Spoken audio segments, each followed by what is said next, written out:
Hello, my name is Emily. I'm 35 years old, and I just found out a few months ago that Vanessa, my 33-year-old sister, is a serial killer. Sometimes it still doesn't feel real. How can my sweet sister be a serial killer? It's never made sense to me. We had a normal childhood and lived in a good neighborhood. Vanessa was never violent or aggressive. She wasn't a loner or an outcast either. I was more of the loner. I always kept to myself and much rather sit outside, either with my dog or by myself reading a good book. Meanwhile, Vanessa was a social butterfly and very popular. She had this sweet and innocent way of talking to people. She also regularly volunteered to feed the homeless and visit nursing homes and hospitals for sick children. It also helps that she's very beautiful. Vanessa has an athletic build, fair skin, reddish-brown hair, and bright green eyes. Everyone knew her as a sweet, kind, caring, and beautiful girl. That's probably how she lured in her victims so easily. No one would suspect a person like her to be a psychopathic killer. I remember that night like it was yesterday. We were celebrating my 18th birthday. Vanessa was 16 at the time. Mom, Dad, Vanessa, and I were sitting on the couch watching TV when suddenly, breaking news came on. Local 21-year-old Jim Hunter was brutally killed in his house. Investigators say he died about a week ago. There have been suspects. We will keep you updated on progress. My parents and I stared at the TV in shock. Jim was such a nice guy. Who could have done this? When I looked over at Vanessa, she looked surprised like the rest of us, but I noticed a slight smile come across her face. It was only for a few seconds and quickly went away, and she went back to looking surprised. I thought that was odd, and later that night, I confronted her about it. She said I was tripping, and she didn't smile. Like I said, it was for a split second, and I thought I may have just seen things wrong. I remember asking her while I was visiting her in jail why she killed him. She said that they had been in a relationship since she was 14. On the night she killed him, she went to his house to break things off because he started getting too clingy. He didn't want to accept it and attacked her. She hit him on the head with a hammer and knocked him out. But when she was about to leave, she noticed him on the ground and started getting the urge to kill and dismember him. She told me she had this urge since she was a kid but never acted on it. That day, she guessed, since he was so vulnerable, it was the perfect opportunity. For years, she didn't kill anyone. At least that's what she told the cops. She said, due to so much heat surrounding Jim's death, she didn't want to kill again and risk getting captured, so she waited until she turned 18 and moved off to college. Me and Vanessa went to the same college. After Vanessa started going to college, she started acting a little different. She started wearing revealing clothing that showed her figure and started talking more flirtatiously toward guys. After a month of being there, she started going out, saying she was meeting a guy, and wouldn't come home till really late. I just figured she was having fun, living her best life. But in reality, she was luring men into her car using her natural beauty and that sweet, seductive voice that she had perfected. Then she would lure guys into a false sense of security, and that's when she fulfilled her sick desires. For the next 15 years, this continued. I remember one of those nights when she came in late. She had a red stain on her jacket. I asked her what it was, and she said it was red wine. She had spilled a little bit on herself while at the club. Of course, I told her she needed to clean the jacket before it stains, and asked her to give it to me so I could clean it. She quickly got defensive and screamed, "No, I got it," and headed upstairs. I thought it was a little weird, but didn't really question it because it was a new jacket, and honestly, it was nice, so I could understand not really wanting people to touch it. Fast forward 2 years, and Vanessa had been pretty busy. She had 7 bodies at this point, and the police were starting to get suspicious. They were telling everybody to stop going to bars, and if you did, bring a friend. People also started leaving town, saying there might be a serial killer on the loose. Meanwhile, I just got out of college, and Vanessa had 1 more year left. We no longer lived together. We lived in 2 different apartments. I went to her house for the weekend just to hang out and unwind. Me and Vanessa were sitting in the living room watching TV when she started looking for her phone. She asked me to help her look, and we both started looking around. I asked her where the last place she remembered having it was, and she said it was in her bedroom. I went upstairs to look. While searching her drawer, I noticed she had men's underwear of different sizes. I was confused because she didn't have a boyfriend, and even if she did, why were there so many different sizes? I stood there staring at them, trying to wrap my head around it. Vanessa called me from downstairs, saying she had found her phone. I closed her drawer and walked downstairs. She was happy and laughing, saying, "Girl, you won't believe it. I found it. It was just in between the couch cushions." But she stopped laughing when she saw my face. She said, "Girl, what's wrong with you? You're acting like you just saw a ghost," Vanessa said. I asked her why she had so many men's underwear in her drawer. Her face went completely blank for a few seconds. Then she started smiling again. "I didn't want to tell you, but I have this weird obsession with collecting men's underwear." "I know it sounds stupid," she said. I of course believed her and told her that was a really weird hobby. Later that night, me and Vanessa went to buy a bottle of liquor and got drunk. While we were drunk, she told me that she killed those 7 missing people. I laughed at first, thinking she was joking around, but then she started going into detail about the crimes. I smacked her across her face and told her not to play like that. It's not funny. Then I went back up to my room.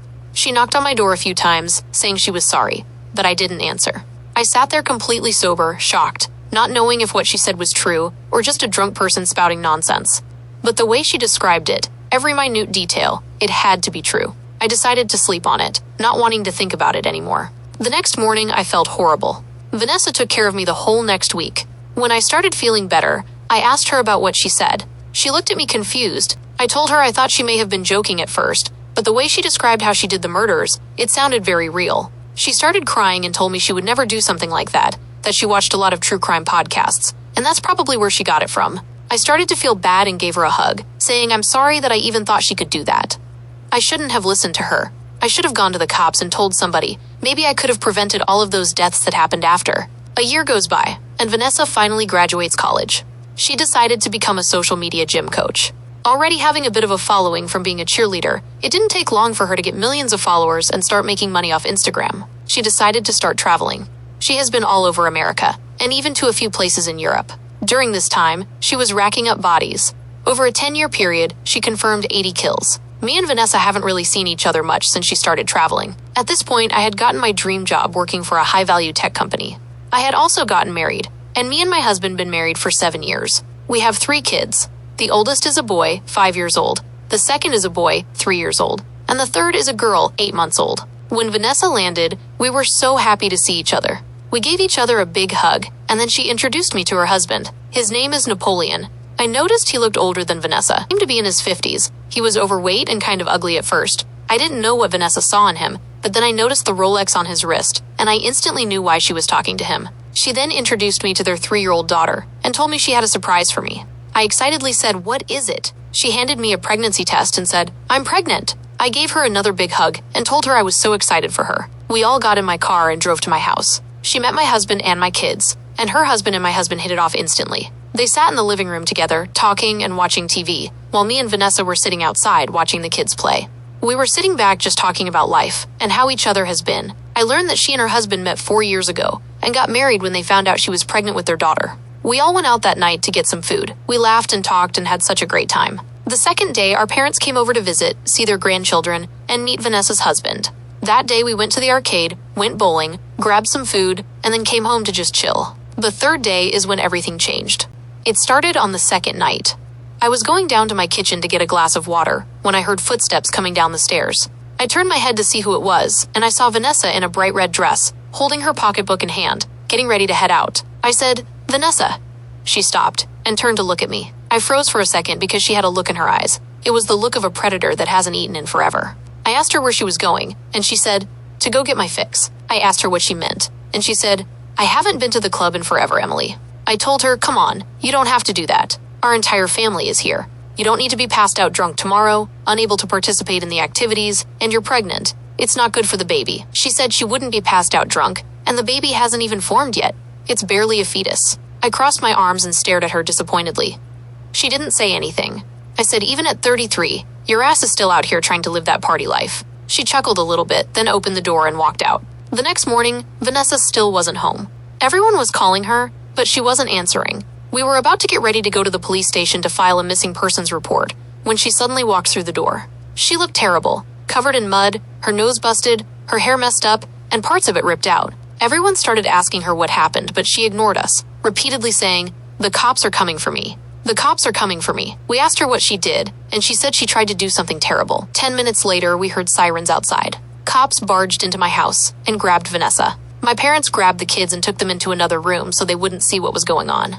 Me, my husband, and Napoleon were trying to talk to the cops to see what she did. They told us she tried to kill someone last night. We started yelling, "This must be a mistake. You have the wrong person. She would never do something like that." One of the cops pointed at a man and said, "He told us she tried to kill him." We walked over to him and said, "Sir, you must be mistaken. She would never do anything like that."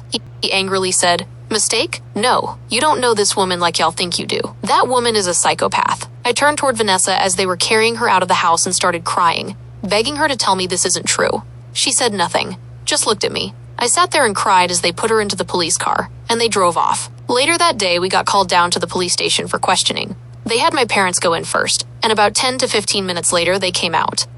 A detective came out and asked me and my husband to come into the room. We walked in, and he started questioning us. We answered all of his questions to the best of our ability. Then her husband went in there. We waited for about 30 minutes until he finally came out. When we got home, everyone just sat in my living room, not saying a word, lost in our thoughts. My dad broke the silence and said to Napoleon, "Why were you in the interrogation room for so long? We were only in there for 10 to 15 minutes. You were in there for 30. Everyone turned to him and looked at him. He then said, "We shouldn't talk about this in front of the kids." I sent my kids and Vanessa's daughter into my oldest son's room. When I came back, he started telling us the story. Back when he and Vanessa first met, he was a bit sick due to all the drinking he had done the week prior, and Vanessa was taking care of him.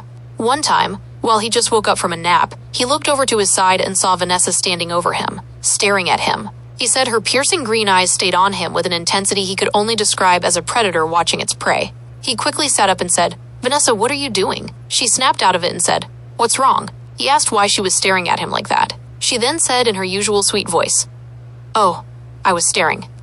I didn't mean to.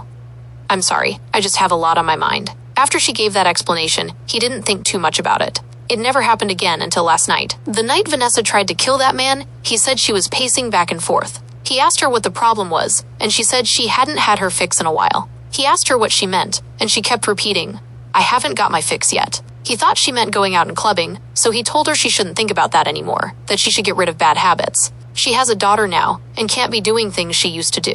She turned toward him, and for a second, she had that same look in her eyes as she did that first time. It was only there for a few seconds, and then she said, "You're right. Let's sleep." She crawled into bed and pulled the covers over her. He thought that was weird, but didn't question her this time. Now that we had found out she tried to kill someone last night, he thought about whether she might have considered killing him. Then my dad started talking about when Vanessa was 16.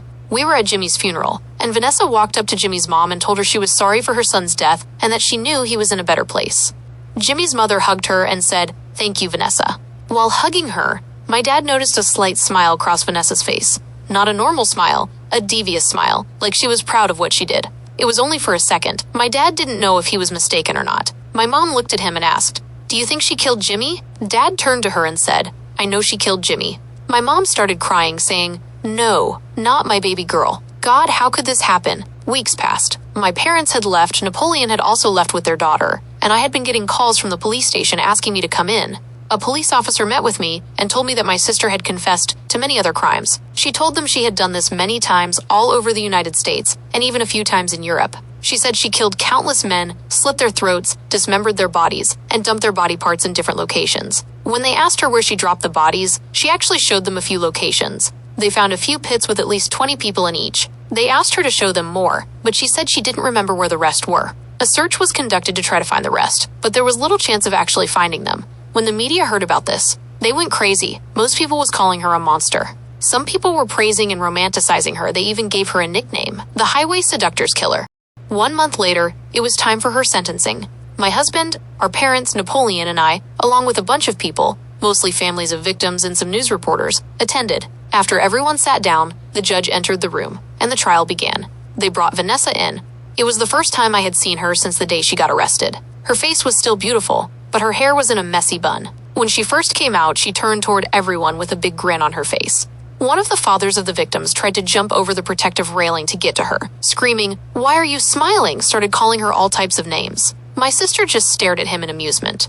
The judge started hitting his gavel and said, "Order! Order in the court." Everyone turned to him, and he started the trial. He began naming off the victims and the gruesome ways they were found. For a few of them, Vanessa smiled and chuckled. The judge asked her why she was smiling and chuckling. She said, "Because those were my favorite kills. Remembering them brings a smile to my face." One of the families of the guys started trying to jump over the protective railing to get to her. Vanessa just started bursting out laughing, calling them pathetic. The cops were able to stop most of them, but one man, a brother of one of the victims, managed to get through. He got in a few good punches to her face and stomach.